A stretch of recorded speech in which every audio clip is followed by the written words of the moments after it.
We are at Xerox Auditorium with Eric Revis. Eric, thanks so much for joining us tonight. Pleasure.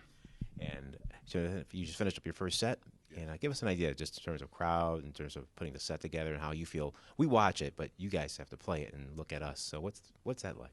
Well, with the trio, we're basically exploring a lot of stuff. We have some ideas that we've been working on, and so it's just kind of a set of exploration. Yeah. It's funny. I was thinking that with the new album, Memory of Things I've Yet Seen on Clean Feed Records, it sounds like we're just watching exploratory work. You're in the laboratory, you're taking some ideas, thinking how things there, different sounds here, different sounds there from the whole band. It sounds so amazing to hear it, but for you guys to produce it, I mean, how do you rehearse that? It just comes spontaneously. We rehearse. It's like ideas. That's what art is. New ideas, new like concepts. So we get together, and that band, we just got back from a European tour, and it was really, really nice. Yeah. Let's talk about that concept, living art.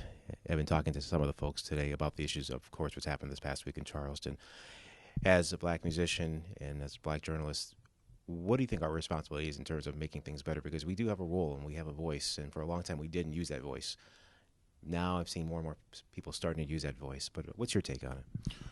No, I think all artists have a responsibility to do that in whichever way, either to shine light or to, expose the injustices that we see. And any way that we can do it is positive. I think that, there's quite a lineage of people making art in not necessarily protest, but enlightening people as to what is going on, and to shed some light on these injustices. So hopefully, yeah, I'm totally down. This next record will probably be reflective of that. We're speaking bassist Eric Revis here on Jazz 90.1. That being said, let's peer into the future in terms of your band, with your other work with other musicians, and how's 2015 and beyond looking? 2015 is kind of deep. We've just recorded with the trio.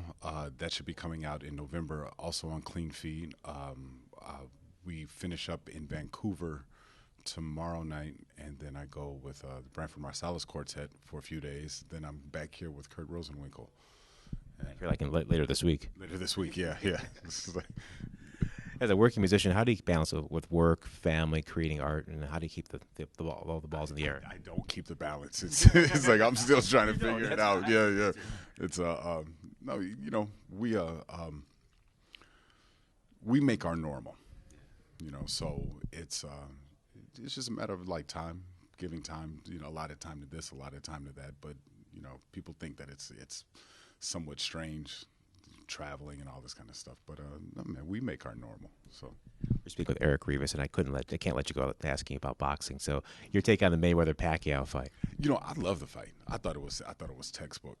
It's like as much as I love the skill that I'm not necessarily a Floyd fan, but I thought that it was amazing.